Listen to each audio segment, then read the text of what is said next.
Hello everyone, I am Ifra, hope you are doing well. तो start करते हैं आज का टॉपिक। आज हम पढ़ने वाले हैं बिजी अकाउंटिंग सॉफ्टवेयर में। अभी कुछ हम पहले इसको थ्योरेटिकल देख रहे हैं कि क्या होता है, क्या क्या कॉन्सेप्ट्स इसमें यूज किए जाते हैं, क्या एडवांटेजेस हैं, क्या डिसएडवांटेजेस हैं, ये सारी चीजें अकाउंटिंग से रिलेटेड सभी टर्म्स के बारे में पढ़ रहे हैं। तो अभी हमने प्रीवियस सेशन में क्या क्या समझ लिया है कि बिजी सॉफ्टवेयर क्या होता है, क्या इसके फायदे होते हैं अगर हम इस बिजी सॉफ्टवेयर में अपनी अकाउंटिंग वर्क करते हैं, और क्या इसके नुकसान होते हैं। फिर हमने देखा था कुछ कॉन्सेप्ट्स के बारे में कि दो तीन कॉन्सेप्ट इसमें बताए गए हैं। वैसे अकाउंटिंग कॉन्सेप्ट्स की अगर बात करें तो टोटल 8 टाइप्स के अकाउंटिंग कॉन्सेप्ट्स होते हैं। Business entity concept, dual aspect concept, accounting period concept, cost concept, money measurement, going concern, accrual concept और मैचिंग कॉन्सेप्ट। ये टोटल 8 तरीकों के जो है अकाउंटिंग में कॉन्सेप्ट यूज किए जाते हैं, जिन पे अकाउंटिंग मतलब बोल सकते हैं बेस्ड होती है इन पर। बट हम अभी जो मेन मेन है हमारी बीसी के लिए सिर्फ वही पढ़ रहे हैं। तो अभी हमने देखा था business entity concept and dual aspect concept. Business entity concept क्या होता है, इस कॉन्सेप्ट में बताया गया है कि बिजनेस जो होता है वो सेपरेट होता है उसके ओनर से।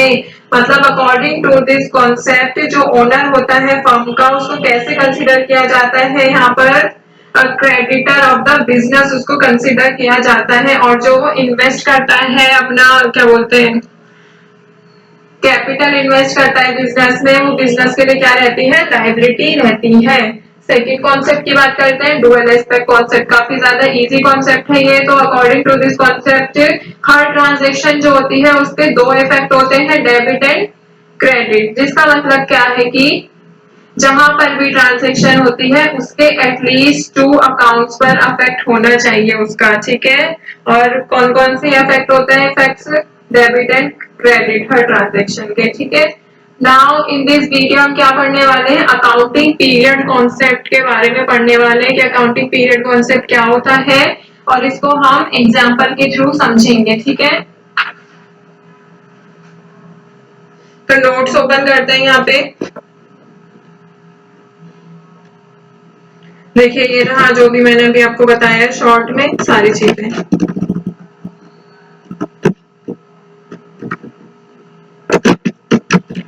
यहाँ पे लिखते हैं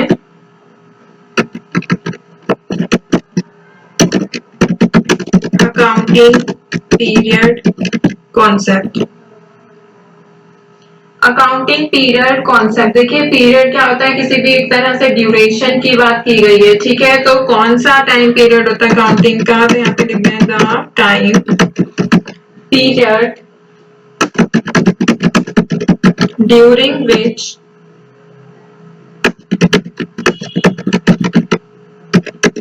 the transactions of a business are recorded is called the accounting period concept या अकाउंटिंग पीरियड, ठीक है। तो देखिए इसमें क्या कहा गया है, वो वाला टाइम पीरियड जिसमें ट्रांजैक्शन होती है किसी भी बिजनेस की। मतलब हमारा बिजनेस है, हम एक टाइम पीरियड में जो है ट्रांजैक्शन कर रहे हैं, चाहे वो 1 साल का हो। यूजुअली क्या होता है टाइम पीरियड कितना होता है, 12 मंथ का होता है, ठीक है। आगे लिखते हैं फिर, it states that the indefinitely long period of the business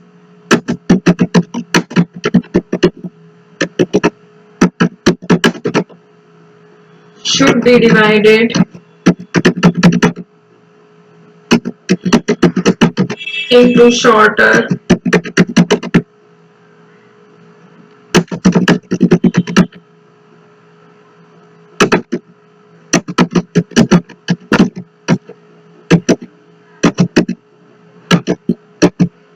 for summarizing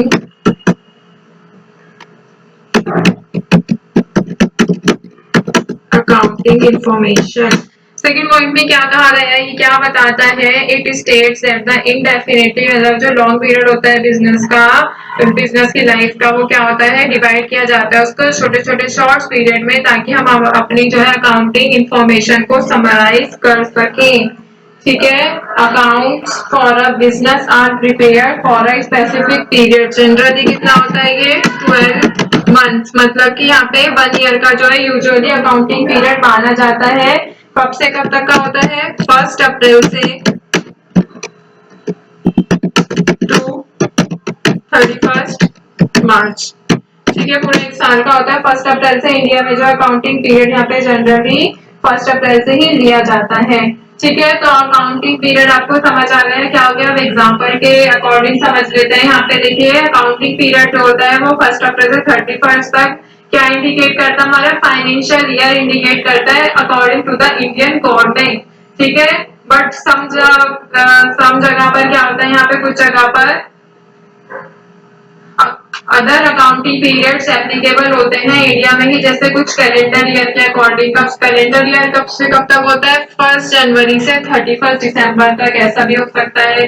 और क्या होता है, कुछ दिवाली ईयर भी रखते हैं, तो अपना अकॉर्डिंग होता है, बट यूजुअली जो मैंने लिखवाया है यहाँ पर वही होता है मेन। ठीक है, अब देखिए ये हो गया। एक बार मैं आगे आपको वैसे वर्बली बता देती हूँ जो मेन इसके अकाउंटिंग कॉन्सेप्ट होते हैं, क्योंकि बिजी में हमारे यही 3 दे रखे हैं, तो हम इन्हीं 3 को मैंने आपको लिखवा दिया, बाकी समझा देती हूँ ऐसे ही। ठीक है, कॉस्ट कॉन्सेप्ट की अगर बात करें, कॉस्ट कॉन्सेप्ट जो होता है, इसमें एसेट जो है रिकॉर्ड किए जाते हैं हमारे अकाउंट्स बुक में, जो हमारी उसकी ओरिजिनल वैल्यू होती है, मतलब कि मार्केट वैल्यू के साथ जो है एसेट की वैल्यू को हम चेंज नहीं कर सकते इसमें। ठीक है, जैसे हमने 3 साल पहले बिल्डिंग खरीदी थी और उसकी मार्केट वैल्यू बढ़ गई है, जैसे पहले 3 लाख थी अब 5 लाख हो गई, तो हम क्या लिखेंगे उसमें, अकाउंट्स बुक में 3 लाख ही लिखेंगे, जो प्राइस बढ़ा है वो नहीं लिखेंगे। This is cost concept. इसको कहा भी किया जाता है, हिस्टोरिकल कॉस्ट कॉन्सेप्ट भी कहा जाता है।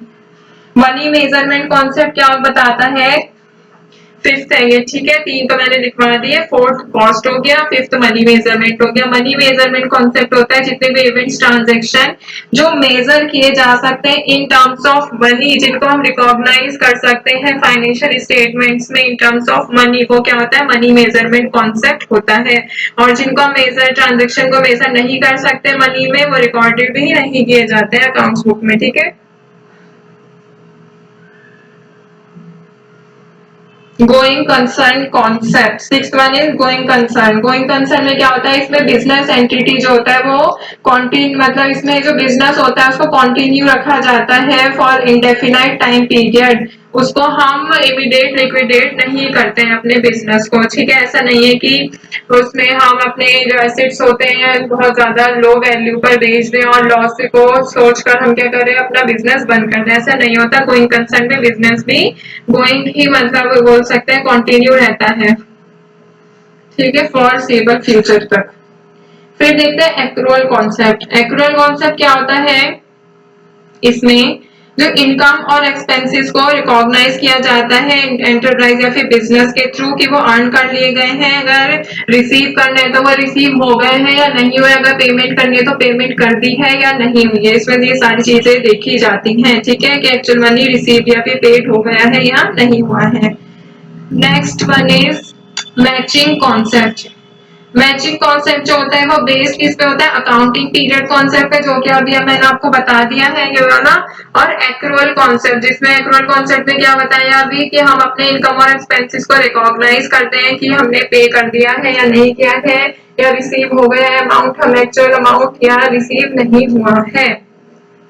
तो इन दोनों पर ही ये जो मैचिंग कॉन्सेप्ट है बेस्ड रहता है। हर बिजनेस जो होता है वो किस लिए रन होता है, प्रॉफिट अर्न करने के लिए। प्रॉफिट कैलकुलेट किया जाता है बिजनेस के थ्रू ही ड्यूरिंग अकाउंटिंग पीरियड। ठीक है, तो कंपेयर करने के लिए प्रॉफिट और लॉस जो होता है अकाउंटिंग पीरियड में, हमें जरूरी होता है, नेसेसरी होता है मैच करना, या फिर बोल सकते हैं कंपेयर करना सभी एक्सपेंसेस जो हमारे पे करने होते हैं, इनकर्ड होते हैं अकाउंटिंग पीरियड में, उनको किसके साथ कंपेयर करेंगे, मैच करेंगे, रेवेन्यू के साथ ड्यूरिंग अ ईयर।